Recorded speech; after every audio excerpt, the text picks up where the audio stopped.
ایک واقعہ حضرت حسن بصری کا ہے۔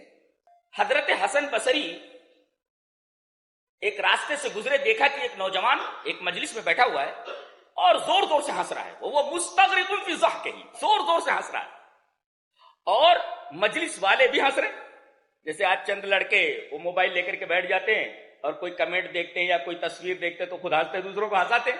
ایسے ہی ایک مجلس تھی، وہ ہنس رہا تھا اور مجلس والوں کو ہنسا رہا تھا۔ حضرت حسن بصری رک گئے، کہا کہ یا فتیٰ، اے نوجوان، ایک بات پوچھنا چاہتا ہوں۔ ہاں پوچھیے پوچھیے جناب پوچھیے۔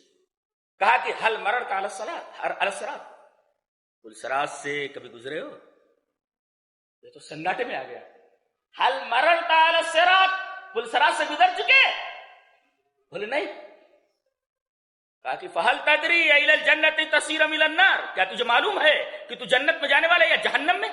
قال لا، نہیں۔ قال فما ھذا الضحک، یہ زور زور سے کیوں ہنس رہا ہے؟